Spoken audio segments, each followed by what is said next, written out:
Okay, let's dive into this explainer and trace one of the most absolutely staggering geopolitical transformations in human history, World War II.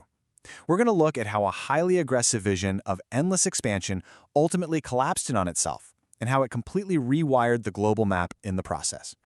Here's our roadmap for this breakdown. We'll start with the vision of Lebensraum, track the path to global war, see how the tide turns, cover the Allied victory, and finally, look at shaping the post-war world. Let's get right into it. Section 1. The Vision of Lebensraum, the ideological catalyst for the whole conflict. Now, you might be wondering why we're starting with a vocabulary word, but understanding Lebensraum, which literally translates to living space, is absolutely crucial. It wasn't just some political slogan. It was the actual engine of the impending catastrophe. The core belief adopted by Axis leadership was that to sustain a powerful 1,000-year empire, they couldn't just stay put. They had to systematically devour the physical territory and agricultural wealth of Eastern Europe. This one single ideological framework basically took domestic political ambition and turned it into a direct, non-negotiable mandate for a global war. And this mindset completely dictated their strategy. Their objective wasn't just to, nudge borders a few miles or renegotiate some trade deals. No, it was to fundamentally devour the European continent to serve this singular obsessive purpose. This absolute certainty and totally unchecked ambition set the stage for exactly the nightmare that was about to unfold. Moving on to Chapter 2, the path to global war, and really the total failure of appeasement.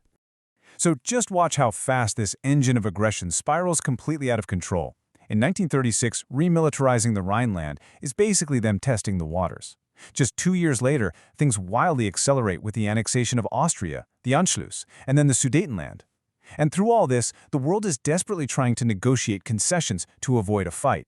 But by 1939, the tanks roll into Poland, and that's it, the breaking point. Those unopposed early actions practically guaranteed a global firestorm. Looking at the map during this time, Europe was literally being consumed piece by piece. Again, this wasn't abstract, behind-closed-doors politics. It was the rapid, incredibly violent seizure of sovereign lands and vital resources. The sheer geographic scale of this land grab made one thing crystal clear to the rest of the world. Negotiation was completely dead. Only a total, synchronized, military response was going to stop this machine. Which brings us to Chapter 3. The tide turns. This is where unchecked hubris finally slams into overwhelming industrial might. This comparison here lays out the exact pivot point of the war. By expanding so recklessly, especially with those massive sweeping invasions like Operation Barbarossa into the Soviet Union, the Axis trapped themselves in a total logistical nightmare. They were trying to manage multi-front wars across vast, freezing, highly hostile territories. Meanwhile, on the flip side, the Allies were pulling off a logistical miracle. They mobilized their combined industrial output to build a mechanized counterforce that the Axis mathematically just could not compete with. The whole nature of the conflict shifted right here.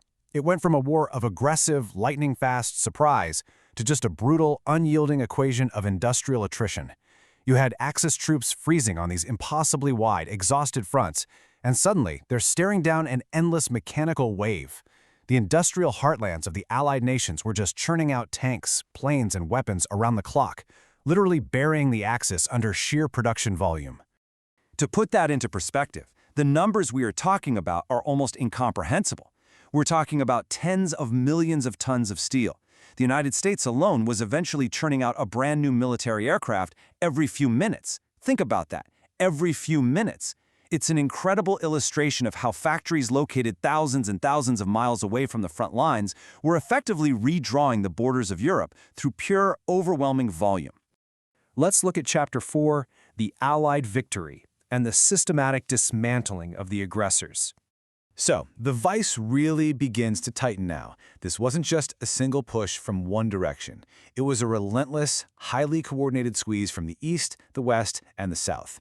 The map that had expanded so incredibly fast under that banner of Lebensraum we talked about was now being violently and very methodically rolled right back to its starting point. Step by step, the Allies systematically deconstructed the Axis war machine. First, they permanently collapsed those borders, boxing the aggressors in.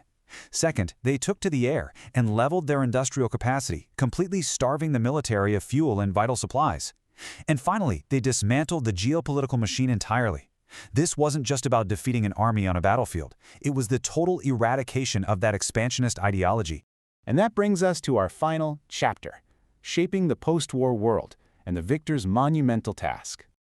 So the kinetic shooting war was ending, but a totally new, incredibly tense geopolitical chess game was instantly starting up.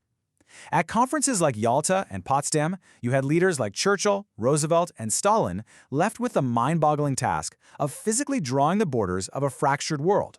With the stroke of a pen, they were making decisions that would dictate the everyday lives of millions of people for decades to come. Dismantling the Axis meant an entirely new global architecture had to be built. Borders all across Europe and Asia were aggressively redrawn. They established distinct zones of occupation, literally carving up the fallen territories. And almost overnight, that wartime alliance of convenience, it fractured. It immediately gave way to these deeply opposed, heavily armed ideological spheres. The contrast at this moment in history is just wild. On one hand, the old world was completely shattered, entire cities, massive infrastructure grids just reduced to rubble by all that initial hubris. But rising immediately out of that devastation were the rigid, highly tense drawn lines of a brand new global order. The gunfire was ceasing, yeah, but the geographical and ideological fault lines for the next great conflict were already being firmly anchored right into place. Which leaves us with this final provocative thought. With the Axis completely defeated and the global map radically redrawn, how long could a paper alliance between such drastically different ideological victors actually hold up? It's a pretty stark reminder that in the world of geopolitics, the end of one massive world-altering shift is almost always the exact catalyst for the next one.